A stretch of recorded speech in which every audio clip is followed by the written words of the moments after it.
Welcome to the marketing trench. Scott looks like a hot mother. Look at that camera, dude. That thing's amazing. Well, so I had the camera, and Ricardo started using his Canon, and he said that there was a web utility, a web utility for Canon, cameras. And so I checked it out. I downloaded it this morning, and it looks good. I mean, it's like, that's professional grade. If I didn't know any better, I'd say you're sitting in a studio. I'm a little upset. It looks so good. Yeah. Oh man, we'll see. You boys all look the same next week. Yeah. As soon as I saw it, I immediately asked Scott what camera he was using and what lenses, and I have it in my Amazon cart. I will be buying it as soon as we're done. So I hope I can look that hot next week. Well, drop the affiliate link below. But we're not talking about the camera today. Today we're talking about alternatives to open houses, and this is really for anyone in the industry who relied on open houses as a source of business, but especially for real estate agents. The dirty little secret of our industry, as everyone probably who bothers to listen to this podcast knows, open houses don't sell homes, right? They're lead gen sources. That's what they're there for, and that ability to get belly to belly is just fundamentally different than trying to send out emails or Zooms. Like you want to have as much human to human connection as you possibly can, but in the period of COVID, that's obviously challenged. And so, what can you do to have something at least coming as proximate to that as possible? And then, if you can't have that, then how can you still communicate kind of who you are, give people a sense of what you're about, how you can help them, why they should care about you, when you're not just talking to them face to face and having a human to human connection. So that's the subject. Ricardo wrote a really fantastic article with 11 different strategies you can employ right now in the alternative to open houses. And so, Ricardo, why don't you walk us through some of those? Do you have the screen share ready to go? Yeah, I'll real quick while he's loading that, Dustin, you said this is good for real estate agents, but when I shared this on Facebook, this is if you're a lender, this is a super valuable tool, because this is a conversation you should be having with your referral partners, right? So everybody's still trying to figure out how to navigate COVID, and this article was really, really good. So Ricardo, you got the steering wheel, my friend. So here's what I was hoping we could do. This is obviously a lot to undertake, and my kind of thought process was, if you employed even one or two of these strategies, it would probably drastically improve, if not hopefully give you some confidence that you're moving in a good sort of positive direction.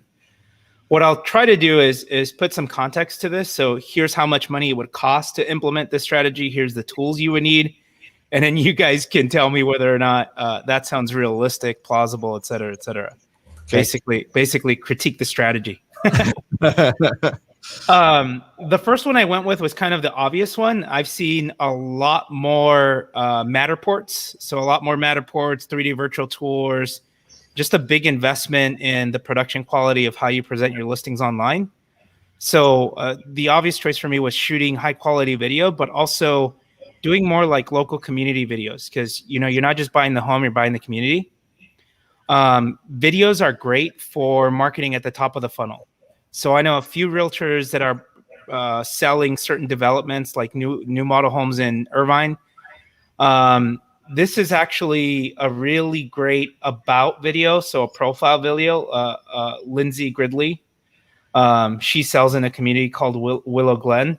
This would be a great video if you were doing like YouTube pre-roll ads, or if you were just doing Facebook ads to promote and promote your video content. Like, you can get some pretty decent mileage off of Facebook and YouTube in terms of running video ads and basically buying video views. For me, the long-term strategy here is, marketing this video content at the top of the funnel, warming up that audience. And then I took a screenshot from our Facebook class that we do. You can basically then create a custom audience of people that have watched 50% of your video. And that's how you start to kind of market to a cold audience, warm them up, and then show them other relevant ads about, you know, what you do. Hey, sell listings in a specific community, specialize in a specific community, you're promoting your next local market report, et cetera, et cetera. That's how you start to build sort of and warm up an audience. So, Ricardo, real quick, the cost of videos come down a lot, right? Yep. And back in the day when Matterport was brand new, I don't know what that runs anymore, but like this video here of Lindsay looks like it's professionally done. Oh yeah. What do you think that investment looks like in that video? I mean, you can use this video, this particular video, you're going to use that thing over and over and over and over again. Mm-hmm. Do you have any idea what that would run? So I think the company she used was probably about 1,000 or a little over 1,000 to shoot that like profile video. You have companies like Preview First, I think is the name of them. They do a lot of photography, video content, and they start at about $500 and go up from there. But gosh, hiring a good videographer, I think it's worth its weight in gold. And one of the first things I would do is create an about video, because as people Google you, you know, Ricardo Bueno, Coldwell Banker, Dustin Stevie, Awesome Sauce Realty, having a video about you rank on page 1 of Google in addition to whatever other social terms comes up, or, you know, social profiles come up, that's I think valuable real estate. Mm-hmm. So I'll tell you what we did. We actually found a student from a film student from local community college. And she is amazing. I don't know, maybe we can share contact information, but what I did is I went to LinkedIn and I typed in, what did I type in? It was either videographer or it was video editing. And I looked for people and I found somebody that I had shared contacts with. And I just contacted them cold on LinkedIn. And because that's where you normally list your skill sets and things like that. And she was a film student. I reached out to her and I said, hey, you know, so-and-so. And she kind of did, but it got the ball rolling. And yeah, we were able to shoot that quality. She had all of her own equipment, all of her own lighting. Mm-hmm. And you can get videos done for a few $100. And they need the portfolio work, right? So they need the work. They need the work that they can share on their portfolio for them to get jobs. So video is it's not what it used to be. I mean, it's not you don't have to have commas in that pricing. It's really, really come down. And if you're resourceful, you can really get some really solid work done with somebody that's trained to do it, but is not quite in the job market. Yeah, there's like that recruiting video that we did for Frank with eXp Realty a while back. Mm-hmm. All we did was shoot him a little off camera, you know, a couple minutes worth of content, send it to a video editor to have them splice something together. And the production. Not the video. What was that? It was only a couple $100 to do the editing. Right? Yeah. But there's companies like there's a company called VidChops, and I know I've talked about them before. But VidChops is about $328 a month, and for $328 a month, they'll edit and do that level of production quality on your video content. So even if you just shot something on camera and sent it to a company like this to edit for you, it's still going to cost you a heck of a lot. Like you said, you don't have to have commas in the price. Right, that's nice. Yeah. In terms of ad spend, you know, we had an agent who was selling in a specific development here in Irvine. And like I said, it cost us pennies on the dollar. So whenever he had the video that he did was for a specific listing, but then he did a community video, it's literally costing us pennies on the dollar to promote it. We don't do a lot of YouTube pre-roll ads. I know a few folks who have, and you know, they get a lot of traction on it. The hard part with the pre-roll ads is, you know, there's no specific call to action. It's not like click here or, you know, it's hard to really, I think, put a call to action or embed a call to action in the video. Mm-hmm. For me, it's the brand recognition and the brand repetition. Well, it goes back to the channel. Does it go back to the channel when you're doing pre-rolls? Does it go to It's usually the stuff that's, the ads that start at the beginning of someone's watch view. So if somebody's watching a video. But yeah, I think that's a underutilized probably channel and opportunity there. The second strategy that I talked about here was just purchasing phone numbers and basically doing your geo prospecting calls. So anytime you get a new listing, and I forget where I got the statistic from, I probably got it from Redex because that's the company that I referenced here. But it's doing your circle prospecting calls anytime you have a new listing and anytime a listing sells in that specific neighborhood. I think that's something we don't do often enough. Agents will always say, I need more listings. Okay, but why aren't you doing the things that you need to do to get more listings? I don't think, like like you said, I don't think you're doing an open house to sell the open house. You're not going to run a Facebook ad to try to sell the listing. You're going to run the Facebook ad to try to build a pipeline of future business. But you're not maximizing or capitalizing on the opportunity if, in addition to just having the yard sign out in the yard, if you're not taking that as an opportunity to cold call the neighbors, talk to the neighbors, and get their temperature in terms of the pandemic and COVID. How does that make you feel about your home? Right? Have you had any thoughts of moving? Do you know anybody who is?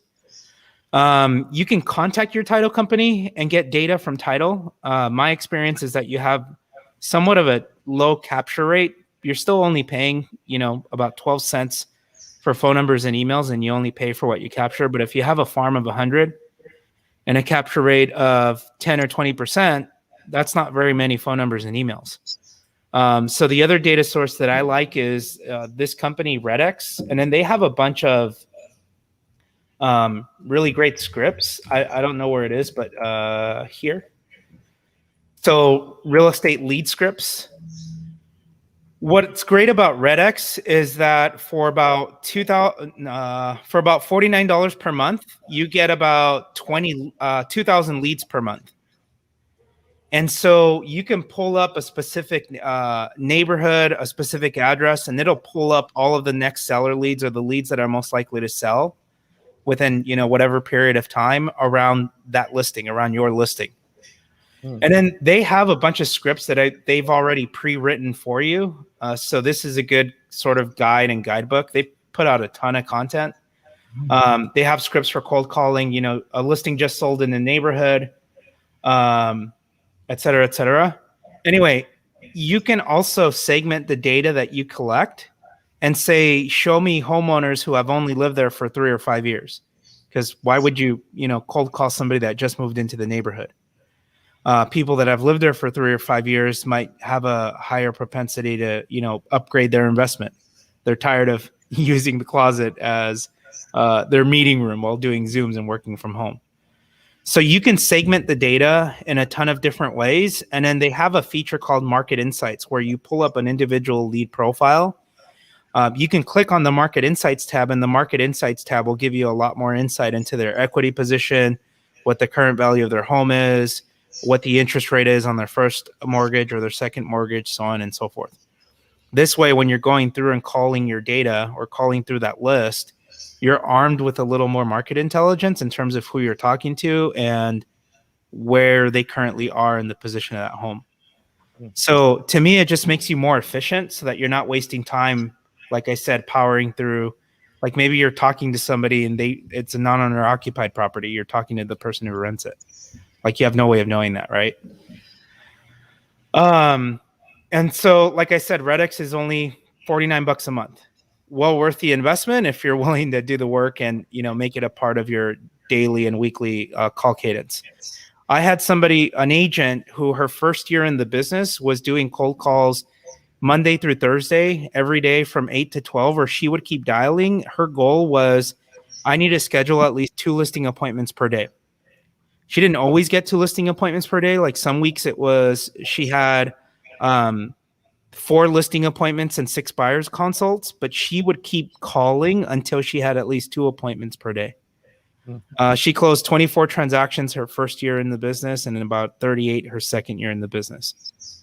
That's not bad for, first and second year in the business. That's awesome. Not bad for any year in the business. That's not bad for any year in the business. It's hard, and most people won't do it because they can't overcome the fear of cold calling or making those calls. But the people that do it, she didn't strong arm anybody. She just played the numbers, right? She took the 200 no's a day and got 2 appointments a day. I mean, honestly, you should just memorize your scripts to the point where you can just walk into a situation and you know your script's cold, right? No matter what objection you're hit with, you know them cold. I had a presentation once at a conference and the power went out in the room. And so I couldn't put my screens up on the slide. And I said, F it, we're freestyling this. And I said, eyes down here and stay with me. And I went through my entire presentation without having to look at the slide deck once. But why was I able to do that? It's because I've rehearsed and I know my stuff like inside and out. Yeah. That's how you have to get, like, that's the level you have to get to with all of the ejections that you're going to get slapped with in the face, because you are going to get no. And it's not no. They're not really saying no. They're saying, yes, but I have these concerns. If you listen, you can overcome those objections, kind of maneuver those concerns, put them at ease, and blah, blah, blah, blah. And some of them are no, but you can still do it in a cool way. I mean, if they say no, you're just like, oh, no problem. Sorry to bother you. Have a great day. Yeah. Go to the next one. You don't have to take it like they just insulted your mama, because they did it. They're just like, I'm busy. Okay, cool. Sorry to bother you. Let's go. The third one, and this was my favorite. So I did this as a presentation we did a boot camp for like a whole marketing team in February. And this was the presentation that I put together for boot camp. And it was this concept of the 24/7 open house. And the strategy is really simple. You're just using a sign writer, a $10 sign writer, and you're using a text for info number. So in terms of technology, you can use call action. So call action is a little expensive, but it does a whole lot of stuff. Yeah. If you got a lot of lead volume coming in, I really love the product because it lets you automate a lot of things. So it's a no-brainer. I think call action will send Altos research reports. That's right. Quickly as well, right? That's right. So what you do with the text for info writer, having a yard sign out in the yard, that's prime real estate. So rather than having the consumer go through the portal, book an appointment to view the property, why not capture all of those leads yourself? So the text for info number, you might say text show to 949-233-8098. And when you text the word show to that number, it says, hey, hey there, thanks for your interest in scheduling a showing appointment. Click here to book an appointment. And the link is your Calendly link, where it says, what's your first name, what's your last name, what's your email address, what's your phone number, what property address are you looking to schedule an open house for, and then what time would you like to pick, right? And are there any other properties that you like to view as well? Now you're capturing that lead directly instead of you're delivering the same essentially experience that the portals are delivering without paying the $200 plus lead cost or the 35% referral fee. And again, super easy to implement using just a $10 sign writer. So this to me is a strategy that's kind of a no-brainer. Depending on what sort of market you are, I've seen agents get up to 23 showing appointments just off of their signage out in the field. You can also use, if you don't use call action, you can use Twilio. It's a little more advanced using Twilio. But I've got some step-by-step tutorials that I kind of show you how to do that. And Twilio is a lot less expensive. You can get started for as little as $20. But this is something that if I'm an agent who has a lot of listing inventory, this is something that I would do by default. It's an absolute no-brainer. And then this was the example of the sign writer, right? I think it was like easyhousesigns.com or something. It's super cheap. You can buy these for $10. I know List Reports gives you sign writers too. And a text for info number. I just don't know what it delivers. So if you have a lender, you can use the List Reports account. Maybe they do something similar. I don't know. And then I think this example that I have up here, I think it still works. So if you text show to 949-541-6445, it'll automatically text you back and ask you for a showing appointment. Is that Dustin trying to pull it up? And then my God, it sent me a nude of you. Oh, whatever. No.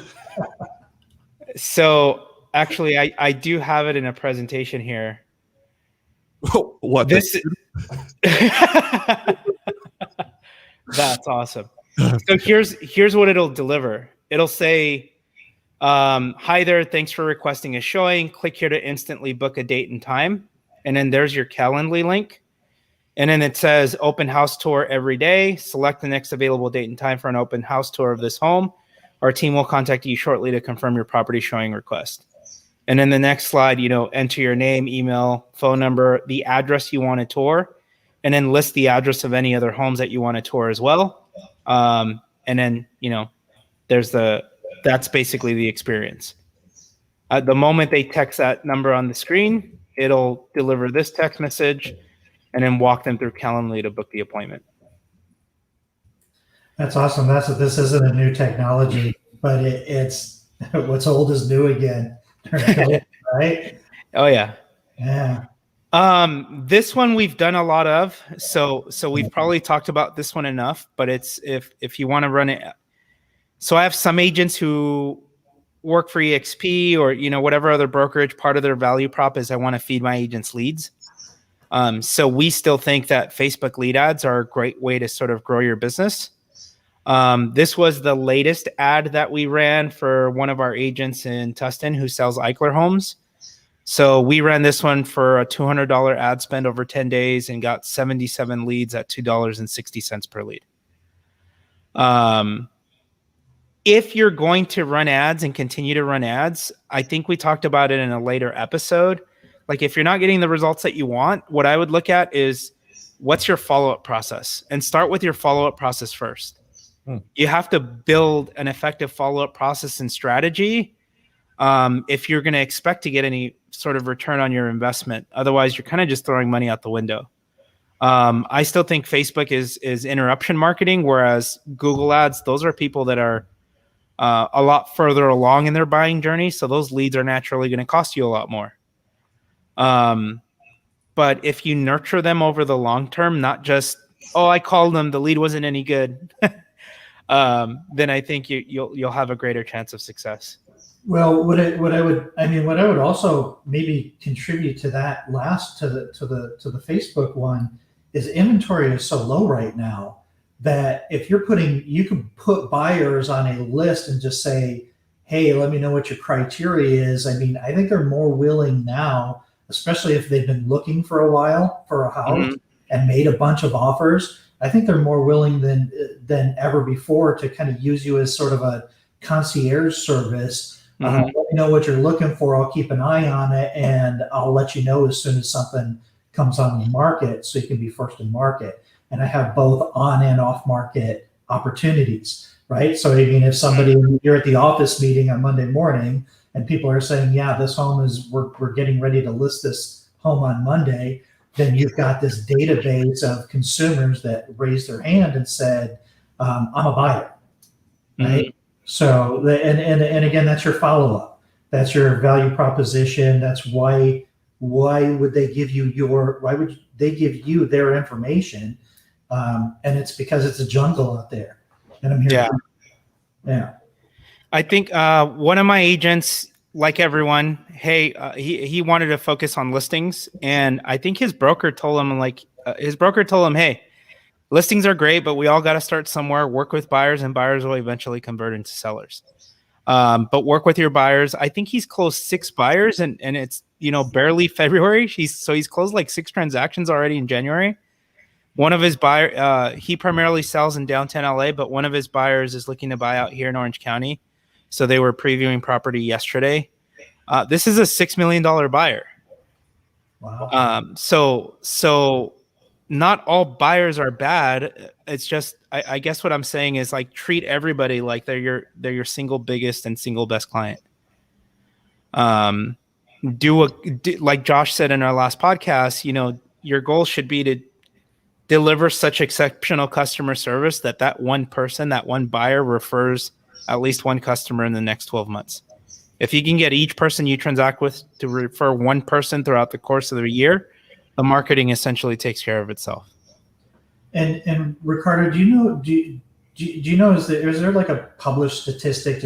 Does anybody keep track of what percentage of buyers have a home that they need to sell first?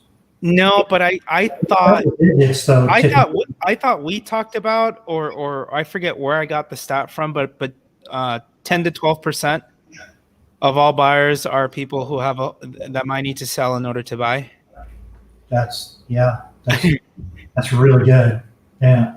So I think that's a really good opportunity. Mm-hmm. This next one is this company that I came across. It's called Agent Dominator. So I don't think that Facebook ads by themselves are going to work. Like Facebook ads by themselves are going to work. If that's what you're relying on, then I don't think you're setting yourself up for success. I think that you need to have an effective sort of multi-channel approach or multi-channel strategy. Part of that might include print. So Agent Dominator, if you're doing your geo prospecting calls using something like Redex, what Agent Dominator will do is they'll do print campaigns. So just sold and just listed to whatever farm you designate.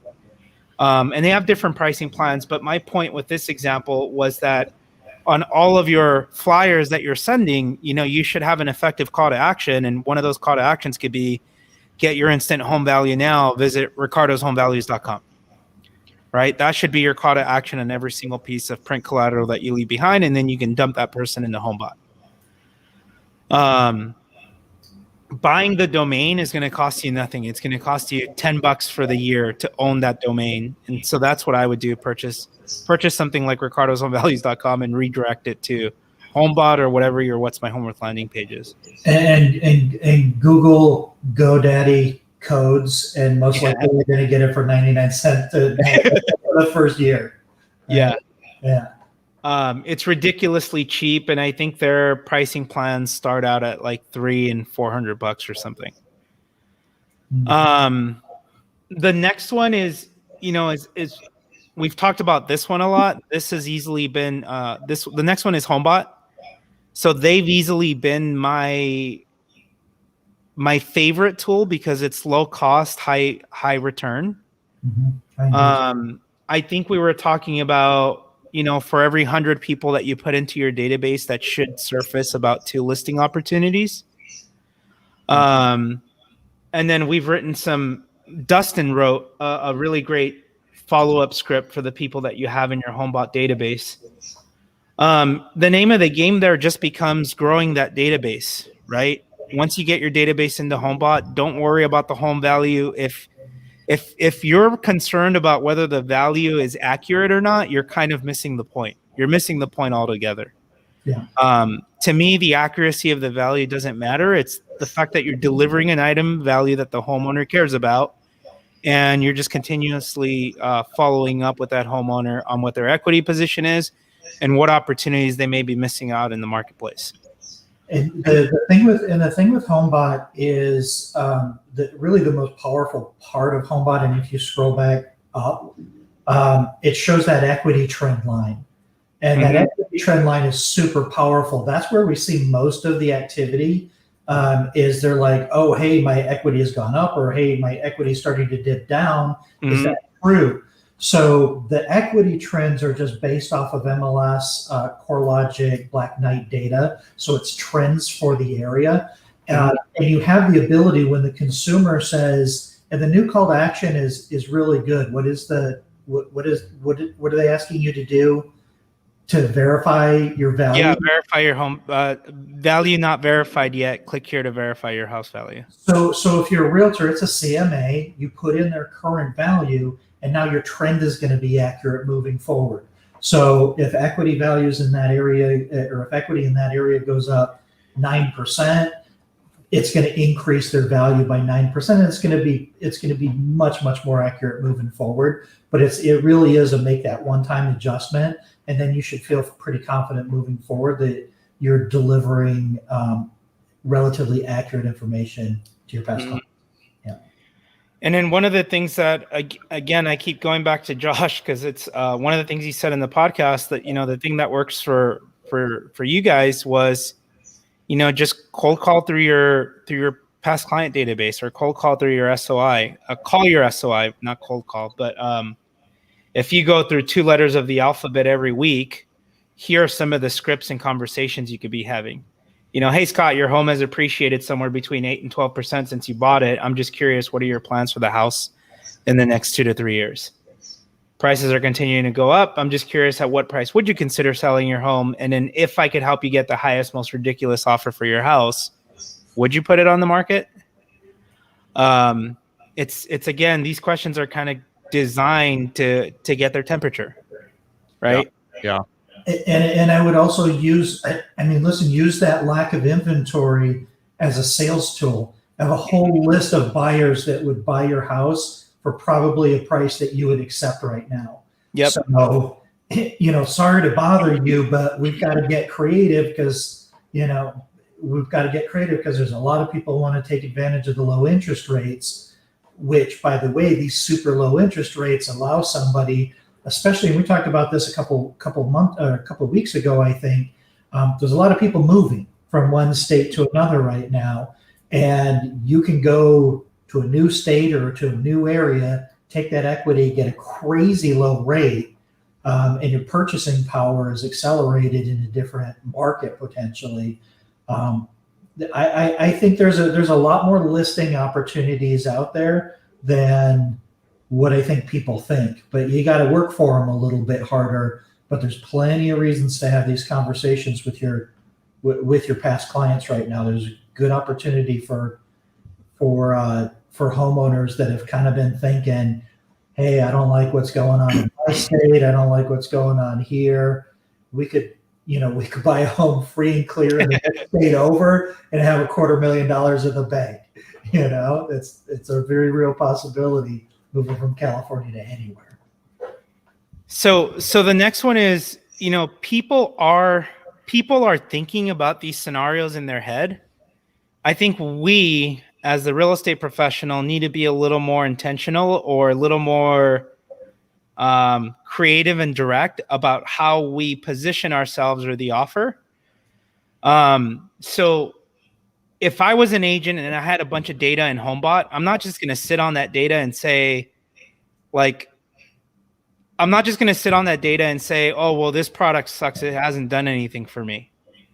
This was a really good example of how to get creative with it. But what if you put your people that you have in your Homebot database, what if you put them on an annual text strip campaign?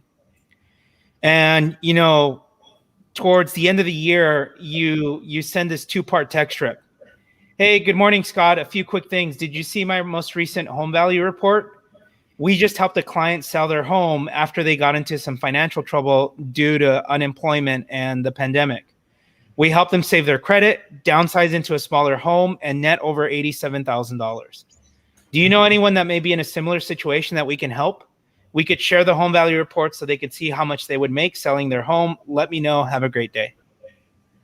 You're just painting a scenario or sharing a case study of how you helped somebody else in this position. And you're frankly asking your database, do you know anyone else in a similar position who we could help? Mm-hmm. And it's the same. A while back, we had Tyler Stinkin with Cole Realty Resource on the phone. And so in their market, low inventory, the homeowner had said, look, we would sell our house, but we want to move over into this community and we can't find any inventory over there. If you can find us a house to move into to purchase, you can have our listing. And he started canvassing the neighborhood and, got the opportunity that way. He got 2 transactions out of 1, right? I think we need to start painting case studies of all of those sorts of scenarios, like scenarios where you help people buy and sell their home at the same time, and then repositioning those scenarios and putting them in front of your database. I think those are sort of a really It works. huh? Are you saying create content? Veto. The other one was doing these seller seminars. So this is something that I haven't seen too many people do. I heard this from somebody in Tom Ferry's network. He said instead of calling it a seller seminar, call it an estate planning event. Mm-hmm. I don't know why seminars are so exciting. That's funny. He said what you'll need to kick off a good event was an estate planning attorney, a title company to talk about 1031 exchanges. Scott, you made the suggestion for a reverse mortgage expert. Yeah. And then talking to a home management professional, it's going to talk about downsizing. We did go ahead. Stuff. We used to do all this kind of stuff back before COVID, right? I mean, it was your lunch and learns. Yeah. We were targeting real estate agents in those instances most of the time because we were like, hey, here's how you can talk to your SOI, your sphere of influence about, these topics. But I really love this idea that what you're suggesting is, hey, agents, here's how you can take that same information, host these seminars yourself instead of going to a vendor like Lighthouse to go to those seminars. And, and put it in a place where it's going to live kind of permanently to create that content base that Scott's always harassing everybody to create. It's brilliant. It really is. And it's not hard to do. I mean, gosh, we've all organized these things. They're not hard, man. They're a handful of emails. You guys set a date and a time. You don't even have to buy lunch. So, count your lucky stars there. Right. And then the rest is just set up, sign up for these free video services like StreamYard and some of this other stuff that we're using and just do it. If you record this once, the platform that I like to use for my webinars is a platform called Demio. If you record one of these once, you can essentially turn it into an evergreen webinar and just market it, right? So you can run Facebook ads to drive traffic to that webinar, and it's just an evergreen piece of content that runs over and over and over and over. I do that now with my list reports webinar, my Facebook ads webinar, really with a lot of my webinar content. It's just content that sits on autopilot, and I have 4 to 10 on a good day people registering for it every day. Well, and here's the advantage of that, because I think some people could be thinking in their mind, well, Ricardo, really, what's the difference between having a webinar and just posting the video to YouTube? And the difference is urgency, right? Like you create this false urgency. It's like, hey, the webinar is going to happen at this time. Are you going to be there or not? Right? Versus a YouTube video, if you're only quasi committed, you're on the fence as like a potential viewer of one of these things, you think, well, I can go look at that YouTube video anytime, which means I'm never going to go look at it. But if it feels like an event that needs to happen and is going to happen, irrespective of your attendance at it, then you think, okay, I need to attend the event. We're just psychologically conditioned to think in those terms. This is a little bit out of left field, but I'm going to throw it out there because I think it would work.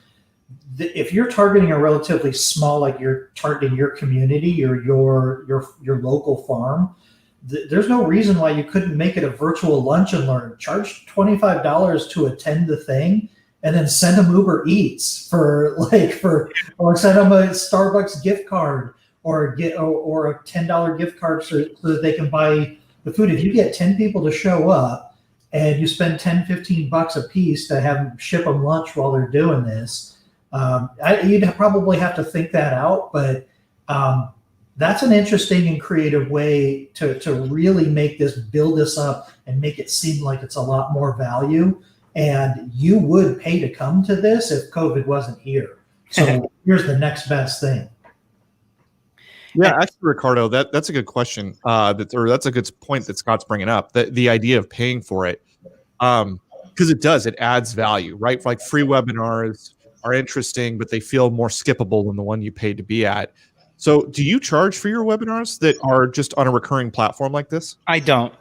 I don't, but I know Ryan Erisman, who's an agent in Florida. He does that with his content, and he has a website called Inside the Bubble, and it sells Florida's largest retirement community. I keep forgetting the name of it, The Villages. So he charges for an ebook that he gives away as a download. He charges like $30 for it, and he has sold over 6,000 copies of that ebook. And then he sells an on-demand webinar that's basically an hour and then gives you access to an exclusive community that educates you on the community. Yeah, that's smart. Yeah, it's brilliant. It's brilliant. So this was a strategy that we put together for one of our agents in Yorba Linda. It was targeting move down buyers. So what's unique about her is that she has the relationship with the home management professional, and she actually has 2 big moving trucks. So what they do is they go take pictures of the house, and then when they move you to your new residence, they put everything in the order that it was in. So they took a farm of 1,000 homeowners where they've lived there for 20 plus years and have over 80% equity. And the strategy was twice a month direct mail postcards to that farm. And then we piggybacked and did Facebook ads to complement the design of the postcards when she sent out the postcards. And that was to a custom audience of a mailing list. The same custom audience of 1,000. Yeah, it was literally pennies to send it to them because it wasn't. It's not that many people. Yeah. Spend 62 cents. Yeah. $62. 62 cents. It's ridiculous. Yeah. Smart though. This was just, putting together a couple of scripts for how to follow up with people. If you feel like you haven't done a good job staying top of mind and present with people, a good way to kind of break the ice was, hey, Ashley, shame on me and haven't done a good job of staying in touch. I remember I sold you that, gorgeous 2-bed, 2-bath condo in Laguna Niguel. I know a lot of folks are struggling right now. Income and employment is disrupted. I just want to check in and see how you and your family are holding up. Yeah. And then how has COVID in the last year of the pandemic changed the way you feel about your home?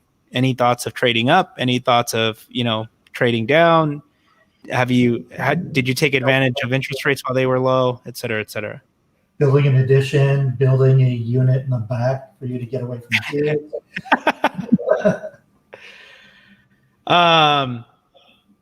This one, I guess, could fall under. So number 10 can fall under creating Facebook ads. But this was a first-time homebuyer campaign. So right now, with one of our agents in downtown LA, we're doing a Find Your Next Move campaign, and so we're targeting a couple of different segments. We're targeting people who are currently renters. So we're running ads to target them, and we're doing direct mail postcards to certain complexes, and then we're also targeting people who might make a good target for move-up buyers in specific farms over in LA. But this is an ad that we ran for an EXP agent over in Downey. We ran it for 30 days, $400 ad spend, and got about 83 leads at $4.82 per lead. He said out of the leads we generated here, he's got about a handful of people that he's actively working with. And this wasn't that long ago. He said he could have done a better job of probably following up because he admits he didn't, but he does have a few people out of that ad spend that he's got in the pipeline and previewing property with. And the way Media, the agent we're working with, is structuring his campaign is, again, all of the postcards is find your next move. We'll draw up an ad campaign and then we'll send them to this landing page, and then just follow them around to get them to convert. And then the last one. Who's that? The last one, and I think, I feel like this is low-hanging fruit too. It makes me rethink the way I do my webinars. Like maybe I should do them in public as opposed to doing it behind a registration wall. Is doing those regular YouTube lives, because I keep thinking about, all the agents I talk to, they're just fishing for the next transaction. And I don't really see a whole lot of them doing, like, the brilliant thing about what Jeb and Josh and the way they're doing their marketing is, instead of having one-to-one conversations, and a lot of them, because you have to have a lot of them if you want to be productive, they're taking advantage and doing them one-to-many. And I think that's having a lot of one-on-one. Well, I'm not saying they're not doing a lot of one-on-one, but the result is they're having a lot of one-on-one conversations. Yeah. Yeah. Over the one-to-many, and only interested people are calling them and contacting them. It works really well. So that's just something for whatever reason, I don't see a lot of agents doing, and it seems like a missed opportunity. Mm-hmm. Well, and I think it's important that you answer the obvious objection when people look at this, and that is you don't have to be as ridiculously good looking as Josh to pull. Why are you laughing? Argue otherwise. I'm gonna get hateful texts after this. I know it. That's awesome. The stud. And the thing that does make this work is that the guy really knows his stuff. And I think, Jeb too, they both know their stuff. And but most people do. Most agents know their community. Right. And that's where I was going to go with it is, the reason they know their stuff is because they spend a lot of time in it. And, good agents who are active are spending time in it, right? They're paying attention to reports. They know what the industry is doing. They know what is happening in their community, what the appreciations are, maybe where people are pulling permits for like ADUs and all this kind of stuff. And, I even get this, right? I got a call just the other day, just to show you how low-hanging the fruit really is out there. I got a call from my best friend's wife, one of my best friends. I've known him since junior high, and they're selling their home. They didn't choose my escrow company, so I'm not butthurt, but I'm a little butthurt.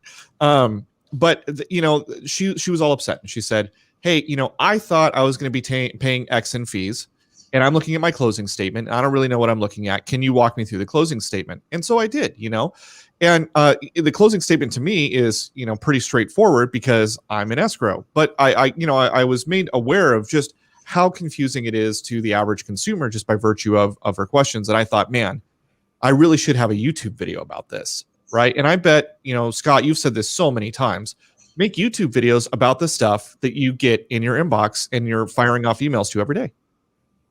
Yeah, 100%. And listen, what I would do. This stuff can be timely and relevant. Everything doesn't have to be evergreen.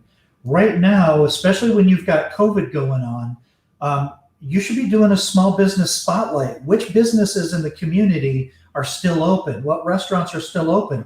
Grab a Zoom call, get the owner of the restaurant on there and say, "Hey, how is your business faring? Oh, we're open between these days. Come on down, mention me, real estate agent's name, and I'll give you $5 off for a free appetizer." Right? I mean, you don't be afraid to be creative, man. There are so many opportunities, and it's not self-serving when you're serving the community. So yes, you're talking about the community and living here, but also take into consideration the fact that a lot of people are wondering what's going on. So bring attention to other businesses in the area because it's all about the community. And you're going to have somebody on YouTube or whatever saying who's open. Somebody's doing a Google search, what restaurants are open in this city, and your video pops up of you interviewing, Bueno Burritos over there. And you're going to get traffic, and you're going to establish yourself as a local expert. Yes. Yeah. As I kind of go through the list, a lot of this stuff doesn't cost you a whole lot of money. No, not at all. It's essentially free if you already have like a webcam. It kind of is. I mean, what you buy a subscription to Zoom Pro for $112 for a year or something like that. It's none of this stuff is going to break the bank. Not even close. No. So that's it. That's all I got for you guys. Damn, Ricardo, I didn't know you actually worked for a living. This is insane. This is really impressive. I like this. Awesome. We pivoted topics this week because this was really amazing. How can people get their hands on this list, on this article? So just ricardobueno.com. The article's there. It's just step by step. Nice. 11 open house alternatives to keep the leads flowing. And all over Ricardo's stuff. He puts out really good information. The one that I would urge people to kind of do is the 24/7 open house. Yep. That one is such low-hanging fruit. that can be a really, really, really great lead source for you. My gosh, that's probably under $100. That's probably under $50. Yeah, it doesn't cost you anything. It'll cost you the cost of the sign writers. If you have, 4, 6 active listings at a time, that's what, $60? Yeah. And a Twilio phone number is going to cost you $20. Well, and if you're if you're in Will's territory or something like that, he'll help you set up he'd probably help you set up the Twilio, and you can push these responses right into a Facebook custom audience and start pulling them around for probably 67 cents max total spend, and you happen to be popping up in their news feed all the time. And so I forget where I got the stat from, but they, I think it was either Zillow or NAR, but 43% of buyers drive to the listing after seeing a home online. Oh, wow. So they're driving to the property after seeing a home online. Why would you want them to convert on Zillow when instead you can essentially do the same thing by saying, hey, text show to this number. Yep. And then it pops them right into your text flow and your onboarding sequence for capturing their information. Hey, thanks for requesting a showing appointment. Click a date and time and enter your info. Like it's such an easy thing to do. Yeah. That's awesome. Yeah, buddy, good job driving the bus this week. You're good. Awesome. All right. Well, a lot of the subjects that Ricardo touched on here have been touched on other podcasts, stuff like Homebot and some of these these call action and the rest. If you want to listen to episodes where we talk about those things, go to marketingtrench.fm. You can listen to all of our previous episodes about all of these subjects and more. Also, if you want to check out podcasts about lending, see what's going on in the lending space, especially if you're doing any kind of marketing that space, or if you're a real estate agent looking to hear from other real estate agents about their experiences marketing out in the field, you can go to our parent network, I guess is what you would call it, the Real Disrupt Podcast Collaborative over at realdisrupt.com, and listen to those podcasts over there. And then finally, if you haven't gotten enough of Ricardo, you want more Ricardo in your inbox and in your ears on a weekly basis, Ricardo, where can they sign up for your podcast?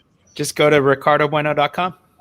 And it's there. You can sign up for the email newsletter, which I get, and also listen to his weekly podcast called The Weekly Boost. The Weekly Boost. So there it is. That's it. Great job, guys. It's been fun. Until next time, this has been the Marketing Trench. Yeah.